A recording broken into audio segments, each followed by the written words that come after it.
Well, brilliant filly Antonia has been a shade below her true brilliance in 2 runs back from a spell. She confronts the starter for the running of one of the 2 semi-finals for the 3-year-old fillies on Saturday night as far as the New South Wales Breeders' Challenge is concerned.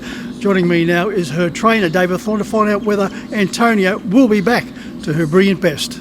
Well, David, would it be fair to say that she has been below her best?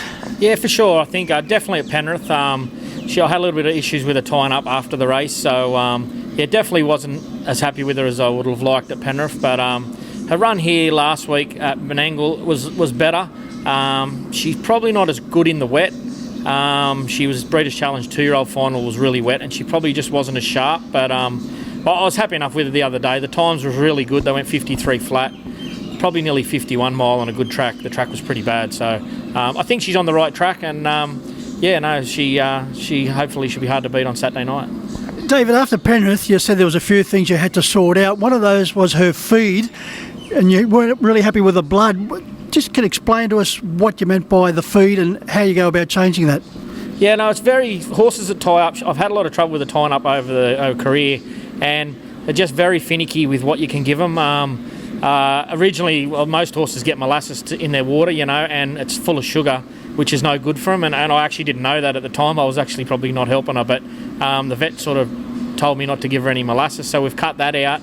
And I was just giving her probably a little bit too much lucerne hay, and it's very acidy, so I've cut that out as well. So she's on a real strict diet at the moment. David, the life of a horse trainer as far as harness racing is concerned, not only do you have to worry about getting them fit, you have to be a dietitian, a farrier, also look after their teeth, so you're in the dentistry trade, and also, as you said, looking after so many other things to make sure they are right.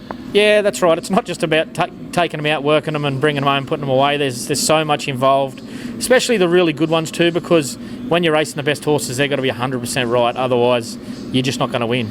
Antonia will carry the number 8 saddlecloth, but will start from gate 6 if the 2 reserves remain on the bench. You see her just dominating here from the start? I'd hope so. Max Legacy handed up to us last week. I thought it's a little bit hard to line up. Bernie Hewitt's got a few in from Bathurst, so it is hard to line up the gate speed a little bit, but Max Legacy's pretty quick out, so I thought he'd probably maybe lead and possibly hand up the same as last week to us. So, I'd love to find the front. A regular driver, Jack Trainer, still has a week to go on his suspension. We'll be back for grand final day, but you've got a pretty handy replacement in Luke McCarthy. Yeah, for sure. We've been very lucky. Luke didn't have one in the series. I mean, it's very hard to ask someone to drive them when they're not going to be driving them in the final, and it worked out good because Luke was happy to do it, and he didn't have another drive anyway, so it's not as if he was asking him to get off another horse to drive her, so it actually worked out really good. Well, David, it'll be great to see Antonia back to her brilliant best, but also in race 9, the old war horse Red Reactor. Now, he's just been thereabouts of late, but this looks a suitable assignment. Yeah, it does. He hasn't drawn any good, but he's going probably better than what it looks. He had no luck in the final. He was 3 wide for the first half of the race, which is just not his go. And he actually didn't get beat that far. So, no, I think if they go really hard, he'll be more than a good chance. Just looking forward to a couple of weeks' time, grand final day, also with the 2-year-old filly, Miss X. Now, last week she was very unlucky behind Madrid and finishing 3rd. She was behind Madrid from go to 1. In fact, all the way to the Wash Bay, Jimmy was held up for a run. Yeah, that's right. She didn't really have a lot of luck. I mean, Jimmy said she was probably going as good as she could go on the line, but she probably went a second and a half quicker than she's ever gone, and it's really the first time we've used her out of the gate, so I was really happy with her. I think she'll improve a lot off that, because it is very hard when a horse has never been used off the gate and then you use them off the gate and then they go so quick. They can get tired, so knowing what we know, the run was probably better than what it looked.